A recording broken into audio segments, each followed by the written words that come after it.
मंच पे बैठे हुए मेरे सभी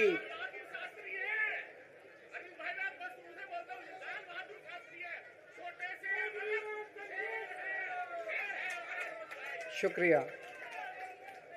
मंच पे बैठे हुए मेरे आम आदमी पार्टी के सभी साथीगण, नेतागण, आज यहाँ पे इतनी बड़ी संख्या में आए हुए सभी भाइयों बहनों और जो टीवी के माध्यम से इस वक्त देश भर में लोग देख रहे हैं, उन सभी भाइयों बहनों, माताओं, बुजुर्गों, बच्चों, आप सब लोगों को मेरा नमस्कार, सबको मेरा प्रणाम। I love you too. सबसे पहले मैं ऊपर वाले का शुक्रिया अदा करता हूं, भगवान का शुक्रिया अदा करता हूं, जिनकी हमेशा हम लोगों के ऊपर बहुत कृपा रहती है, बहुत आशीर्वाद रहता है भगवान का, भोलेनाथ का, हनुमान जी का बहुत आशीर्वाद रहता है। इसी वजह से इतनी बड़ी बड़ी मुसीबतों से निकल के हम लोग आते हैं। इतने बड़े बड़े सामने हमारे दुश्मन हैं जिनसे लड़के हम लोग सफल होते हैं। एक छोटी सी पार्टी जिसने इस देश की राजनीति बदल के रख दी। मैं इसीलिए सबसे पहले ऊपर वाले का पूरे सम्मान के साथ शुक्रिया अदा करता हूं और आशीर्वाद चाहता हूं।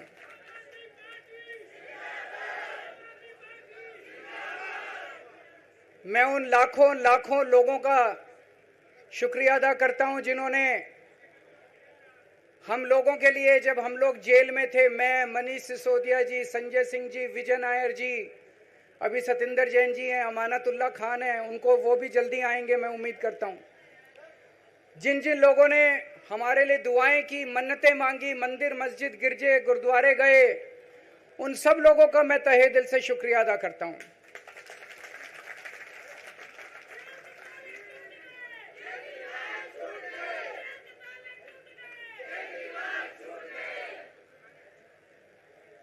जेल में काफी वक्त मिला सोचने का, पढ़ने का, और कई किताबें पढ़ी, पॉलिटिकल किताबें पढ़ी, अपने स्वतंत्रता के आंदोलन की किताबें पढ़ी, गीता कई बार पढ़ी, रामायण पढ़ी, महाभारत पढ़ी। आज मैं अपने साथ एक किताब लेके आया हूं, ये भी मैंने कई बार पढ़ी, भगत सिंह की जेल डायरी। आप लोगों ने पढ़ी है? पढ़ना इसको जरूर, खरीद लेना, खरीद के इसको पढ़ना, भगत सिंह की जेल डायरी। जब भगत सिंह जेल में थे, आज से 90-95 साल पहले, उन्होंने जेल के अंदर अपने लेख लिखे थे, वो लेख इसमें हैं। और जेल के अंदर से उन्होंने बाहर कई लोगों को खत लिखे थे, उन्होंने अपने क्रांतिकारी साथियों को खत लिखे थे, उन्होंने देश के युवाओं के नाम खत लिखे थे। बलिदान से पहले साथियों को अंतिम पत्र 22 मार्च 1931, ये खत उन्होंने जेल से लिखा और उनके साथियों तक पहुंचाया अंग्रेजों ने। बटुकेश्वर दत्त की बहन प्रोमिला को पत्र, बचपन के दोस्त जयदेव गुप्ता को पत्र, वाइसरॉय को पत्र, ये सारे पत्र अंग्रेजों ने भगत सिंह के पहुंचाए। युवाओं के लिए जो पत्र लिखा, वो पत्र बकायदा युवाओं के एक सम्मेलन में पढ़ के सुनाया गया। भगत सिंह की शहादत के 95 साल बाद आजाद भारत के अंदर एक क्रांतिकारी मुख्यमंत्री जेल गया। मैं अभी जेल गया, मैंने जेल से एक ही पत्र लिखा था एलजी साहब को। 15 अगस्त था, देश का स्वाधीनता दिवस था। देश के आजादी के दिवस के ऊपर दिल्ली का मुख्यमंत्री दिल्ली सरकार की तरफ से झंडा फहराता है। मैंने एलजी साहब को 3 दिन पहले चिट्ठी लिखी, 15 अगस्त के 3 दिन पहले, कि एलजी साहब, मैं चूंकि जेल में हूं, मेरी जगह आतिशी जी को झंडा फहराने की इजाजत दी जाए। कुछ गलत तो नहीं लिखा? वो चिट्ठी मेरी एलजी साहब तक नहीं पहुंचाई गई, मुझे चिट्ठी वापस करी गई और मेरे को ये वार्निंग जारी की गई। ये वार्निंग भी लेके आया हूं, जिंदगी भर साथ रखूंगा ये मेरे को वार्निंग दी गई कि दूसरी बार अगर आपने एलजी साहब को चिट्ठी लिखने की हिम्मत करी तो आपके साथ जो फैमिली मुलाकात होती है हर हफ्ते, वो फैमिली मुलाकात बंद कर दी जाएगी। मैं मन में सोच रहा था, अंग्रेजों ने भी नहीं सोचा था कि आजाद भारत के अंदर 95 साल के बाद अंग्रेजों से ज्यादा क्रूर और अत्याचारी शासक इस देश के ऊपर आएगा। आपने सुना होगा बटुकेश्वर दत्त और भगत सिंह ने असेंबली में एक बम फेंका था, या सुना है सब लोगों ने? तो दोनों को जेल हुई, दोनों को एक ही जेल में रखा गया, बगल बगल वाली कोठरी में रखा गया। ये मैं चिट्ठी पढ़ के सुना रहा हूं आपको भगत सिंह की, जो उन्होंने प्रमिला को, बटुकेश्वर दत्त की बहन को लिखा। कल रात बट्टू को किसी दूसरी जेल में भेज दिया गया है, तब तक वो उनके साथ ही था भगत सिंह के। ये चिट्ठी 17 जुलाई 1930 की है। उनकी जुदाई मेरे लिए असहाय हो रही है। भगत सिंह लिख रहे हैं बटुकेश्वर दत्त की बहन को कि बटुकेश्वर दत्त की जुदाई मेरे लिए असहनीय हो रही है।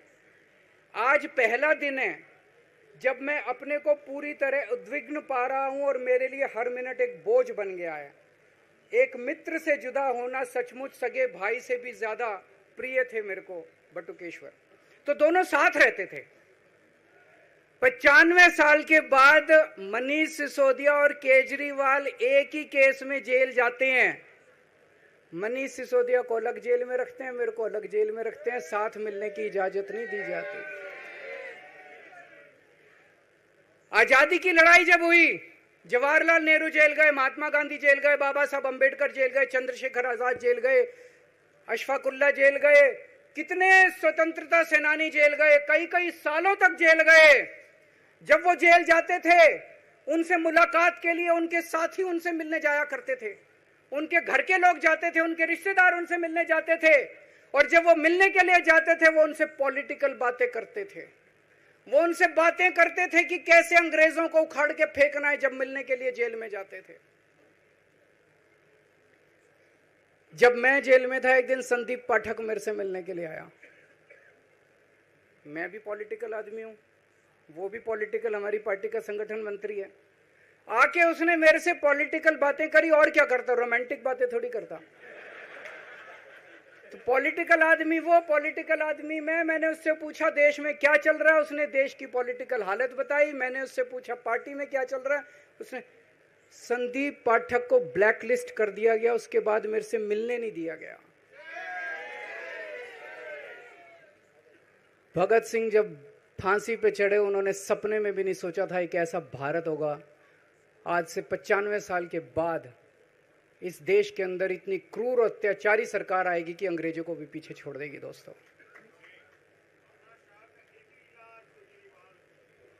मुझे जेल क्यों भेजा इन लोगों ने? ऐसा नहीं कि केजरीवाल ने कोई भ्रष्टाचार किया, वो इनको भी पता है, मेरे को भी पता है, आपको भी पता है। इन्होंने जेल क्यों भेजा मेरे को? इनका मकसद था आम आदमी पार्टी को तोड़ना। इनका मकसद था केजरीवाल के हौसले को तोड़ना, केजरीवाल की हिम्मत को तोड़ना। इन्होंने फॉर्मूला बना रखा है। आप देख रहे हो किस तरह से एमएलए तोड़ दो, एमएलए खरीद लो, ईडी भेज के डरा दो, सीबीआई भेज के डरा दो, फर्जी केस कर दो, जेल में डाल दो, पार्टी तोड़ दो। महाराष्ट्र में कैसे उन्होंने 2-2 राष्ट्रीय पार्टियां तोड़ दी। पार्टी तोड़ दो, सरकारें गिरा दो और अपनी सरकार बना लो। इनको यह लग रहा था केजरीवाल को जेल भेज देंगे तो दिल्ली में इनकी पार्टी टूट जाएगी, दिल्ली में बीजेपी की सरकार बना लेंगे। इनको लग रहा था पंजाब की सरकार तोड़ के पंजाब में हम अपनी सरकार बना लेंगे, इनके एमएलए तोड़ लेंगे। लेकिन हमारी पार्टी नहीं टूटी, हमारे एमएलए नहीं टूटे, हमारे एमएलए तो छोड़ो, कार्यकर्ता भी नहीं टूटे। इनकी बड़ी बड़ी साजिशों के खिलाफ, बड़े बड़े षड्यंत्रों के खिलाफ केवल आम आदमी पार्टी में ताकत है जो आज इनका सामना कर रही है। इनको लगा केजरीवाल के हौसले तोड़ देंगे। आज मैं आपके सामने खड़ा हूं और मैं पूरे विश्वास के साथ कह रहा हूं कि जेल के इन 150-200 दिन जो मैं जेल में रहा, इन दिनों ने मेरे हौसले को और 100 गुना बढ़ा दिया है, कम करने की बजाय। ये लोग पूछते हैं कि केजरीवाल जब जेल में था इसने इस्तीफा क्यों दिया, क्यों नहीं दिया? जेल में से सीएम के पद से इस्तीफा क्यों नहीं दिया? मैंने इस्तीफा इसलिए नहीं दिया क्योंकि मैं देश के जनतंत्र को बचाना चाहता था।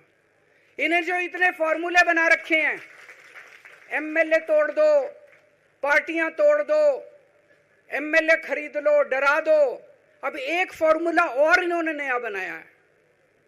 जहां जहां ये चुनाव हारे वहां वहां के मुख्यमंत्री पे फर्जी केस करके उसको गिरफ्तार कर लो और उसकी सरकार गिरा दो। अगर मैं इस्तीफा दे देता, अगर मैं हेमंत सोरेन साहब ने इस्तीफा दिया, मैं भी इस्तीफा दे देता, इन्होंने सीतारमैया पे भी अभी केस किया है, सीतारमैया साहब के ऊपर, इन्होंने पिनाराई विजयन के ऊपर भी केस कर रखे हैं, ममता दीदी के ऊपर केस कर रखे हैं। ये एक ऑपोजिशन के मुख्यमंत्री को नहीं छोड़ते, एक एक को पकड़ के फर्जी केस कर करके उनको जेल में डाल देते और एक एक की सरकार गिरा देते।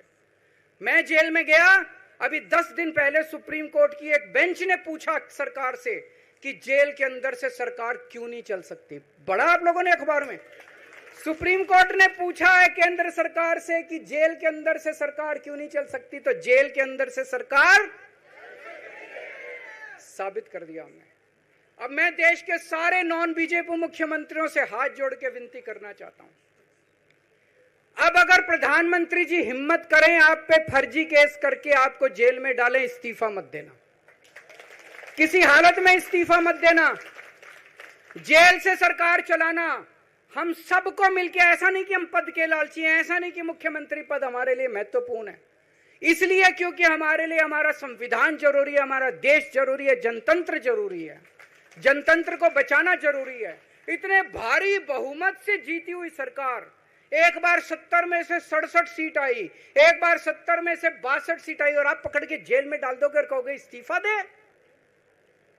मैं सारे मुख्यमंत्रियों से आज हाथ जोड़ के विनती करना चाहता हूं, इनका ये नया फॉर्मूला भी आम आदमी पार्टी ने फेल कर दिया है, जो इन्होंने नया फॉर्मूला बनाया।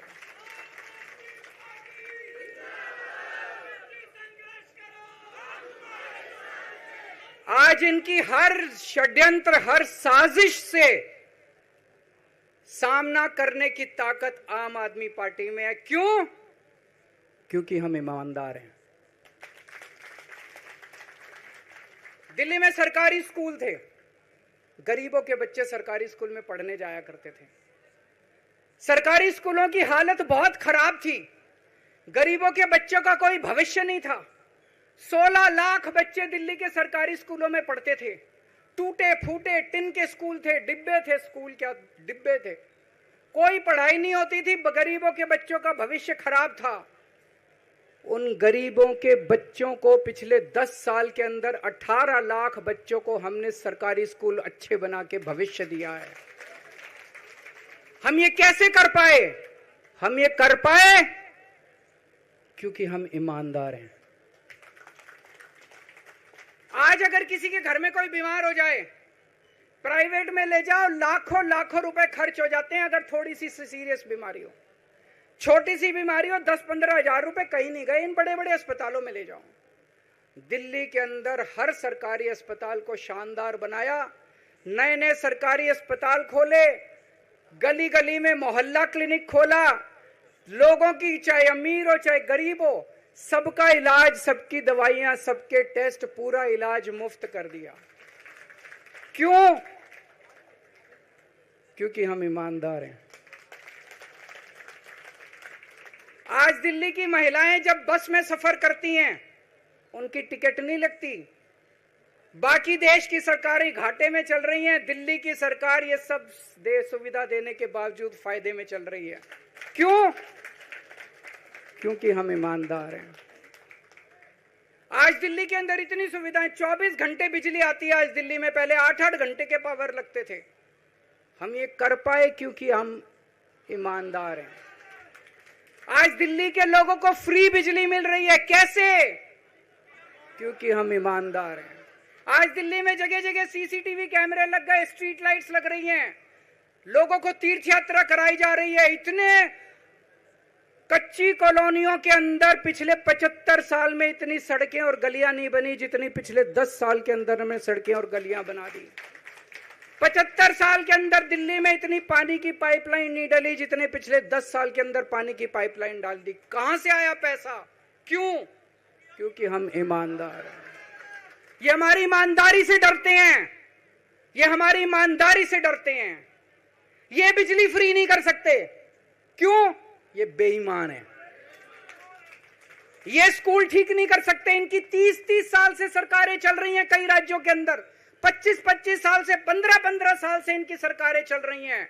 ये स्कूल ठीक नहीं कर सकते, अस्पताल ठीक नहीं कर सकते, ये फ्री इलाज नहीं दे सकते, ये बिजली फ्री नहीं कर सकते, ये 24 घंटे बिजली नहीं कर सकते। क्यों? ये बेईमान, ये बेईमान है। आज इन्होंने ईडी छोड़ दी, इनकम टैक्स छोड़ दिया, दिल्ली पुलिस छोड़ दी, इतने केस कर दिए हमारे ऊपर, और हम डट के खड़े हैं इनके खिलाफ, इनका मुकाबला कर रहे हैं, क्योंकि हम ईमानदार हैं। इसलिए ये मेरे को बेईमान साबित करना चाहते हैं,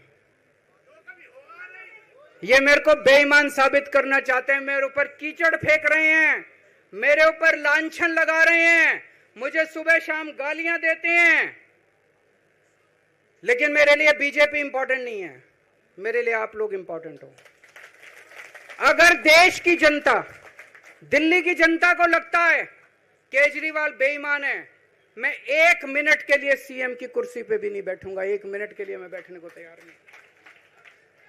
मैंने अपने जीवन में कुछ नहीं कमाया, मेरा बैंक अकाउंट खाली है, हमारी पार्टी का बैंक अकाउंट खाली है। मैंने जिंदगी में कुछ नहीं कमाया, अपनी इज्जत और अपनी ईमानदारी के सिवा मेरे पास कुछ नहीं है। आज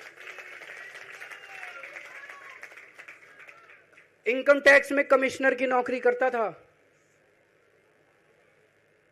2000 में नौकरी छोड़ के सन 2000 से 2010 तक 10 साल मैंने दिल्ली की झुग्गियों के अंदर बिताए हैं।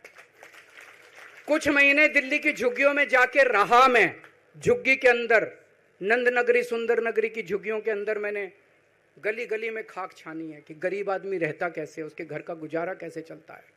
अगर पैसे कमाने हो तो इनकम टैक्स कमिश्नर की नौकरी बुरी नहीं थी।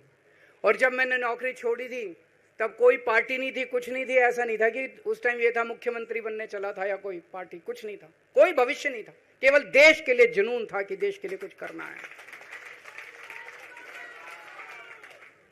देश के लिए कुछ करने हैं। 49 दिन की सरकार के बाद इस्तीफा दिया था, अपने असूलों के लिए इस्तीफा दिया था, किसी ने इस्तीफा मांगा नहीं था, अपने आप इस्तीफा दिया था।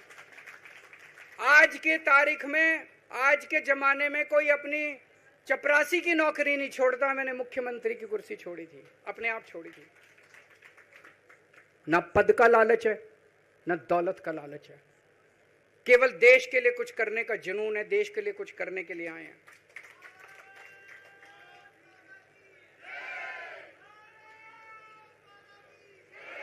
इन्होंने मेरे ऊपर आरोप लगाए, मनीष जी के ऊपर आरोप लगाए हैं।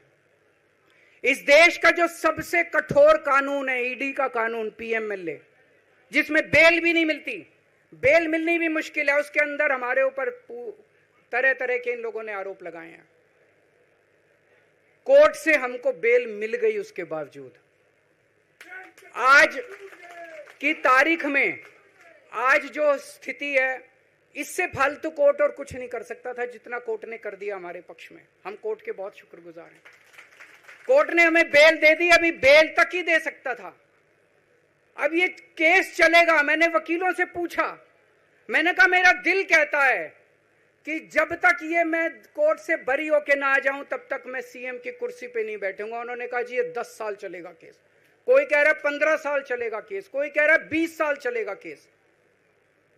तो केस ये अभी लंबा चलेगा। आज कोर्ट जितना कर सकता था, कोर्ट ने हमारे पक्ष में निर्णय लिया है, हमें बेल दे दी। उन्होंने ऐसे कानून में जिसमें बेल मिलनी नामुमकिन होती है, उन्होंने बेल दे दी।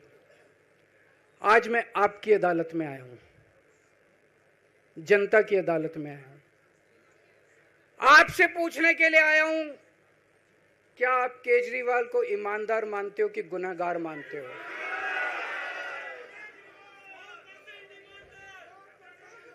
मैं दिल्ली की जनता से पूछना चाहता हूं, मैं देश की जनता से पूछना चाहता हूं कि क्या केजरीवाल ईमानदार है कि गुनहगार है?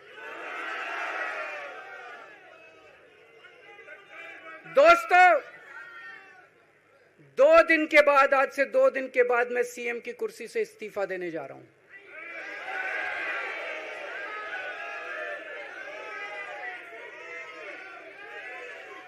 और मैं तब तक सीएम की कुर्सी पे नहीं बैठूंगा जब तक जनता अपना फैसला ना सुना दे।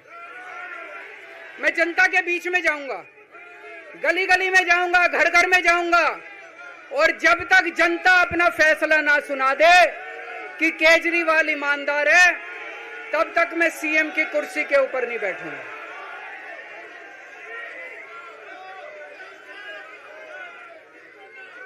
आज से कुछ महीने बाद चुनाव है, दिल्ली के चुनाव है। मैं जनता को निवेदन करना चाहता हूं, अपील करना चाहता हूं, अगर आपको लगता है केजरीवाल ईमानदार है, मेरे पक्ष में वोट दे देना। अगर आपको लगता है केजरीवाल गुनहगार है, मेरे को वोट मत देना। आप अगर मेरे को, आपका एक एक वोट मेरी ईमानदारी का सर्टिफिकेट होगा। अगर आप मेरे को वोट देके जिताओगे और अगर आप कहोगे कि केजरीवाल ईमानदार है, तो चुनाव के बाद, उसके बाद जाके मैं सीएम की कुर्सी पे बैठूंगा। तब तक मैं सीएम की कुर्सी पे नहीं बैठूंगा।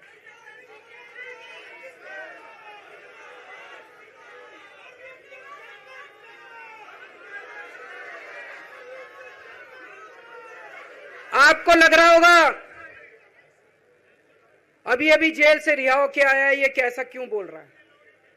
अभी अभी जेल से रिहाई होके आया है, अब ये इस्तीफा क्यों दे रहा है? इन्होंने मेरे ऊपर आरोप लगाया है, इन्होंने आरोप लगाया है कि केजरीवाल चोर है, इन्होंने आरोप लगाया है केजरीवाल भ्रष्टाचारी है, इन्होंने आरोप लगाया है केजरीवाल ने भारत माता के साथ धोखा किया है। ये करने के लिए नहीं आया था मैं, सत्ता से पैसा और पैसे से सत्ता, इस खेल के खेलने के लिए मैं नहीं आया था। मैं देश के लिए कुछ करने के लिए आया था। जब 14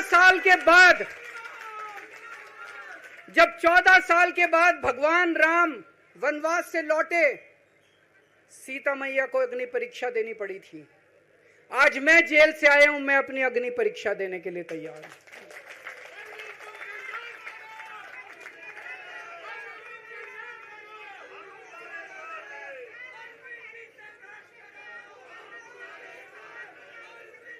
ये कुछ लोग बोल रहे हैं सुप्रीम कोर्ट ने कुछ कंडीशंस लगाई हैं, काम नहीं कर पाएंगे।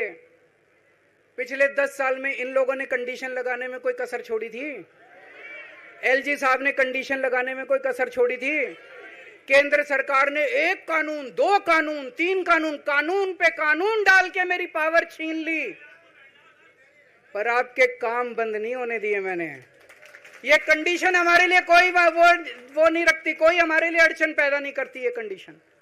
इन कंडीशन को भी देख लेंगे, लेकिन मेरे लिए जो मायने रखता है वो है, मैंने अपनी जिंदगी में ईमानदारी कमाई है। अगर आपको लगता है केजरीवाल ईमानदार है, जम के वोट दे देना मेरे पक्ष में। चुनाव के बाद सीएम की कुर्सी पे जाके बैठूंगा।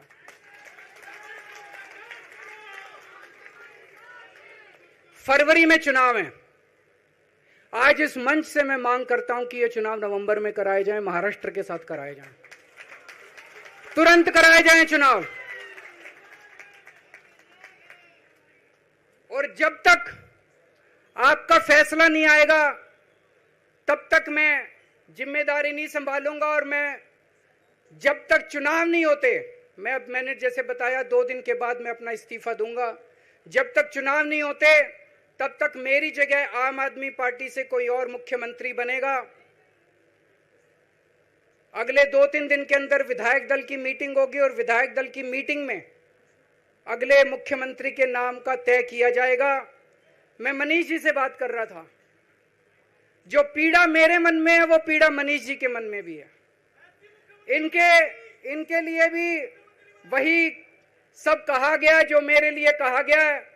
मनीष जी का भी कहना है कि ये दिल्ली के उप मुख्यमंत्री और शिक्षा मंत्री और मंत्री का पद तभी संभालेंगे जब दिल्ली की जनता कहेगी कि मनीष सिसोदिया ईमानदार है। तो मैं और मनीष सिसोदिया, हम दोनों का फैसला आपके हाथ में है, जनता के हाथ में है। हम दोनों जनता की अदालत में जा रहे हैं, गली गली जाएंगे, जनता के बीच में जाएंगे और उनसे पूछेंगे, अगर जनता कहेगी ईमानदार है तो हम आके इसकी कुर्सी पे बैठेंगे। 2020 में आया था मैं, 2020 में मैंने कहा था, मैंने अगर काम किया हो तो मेरे को वोट देना और काम नहीं किया हो तो वोट मत देना। कहा था कि नहीं कहा था? आज मैं आपके बीच में आया हूं, मैं कह रहा हूं अगर मैं ईमानदार हूं तो वोट देना, अगर मैं बेईमान हूं तो वोट मत देना, बिल्कुल मत देना। भारत माता की, भारत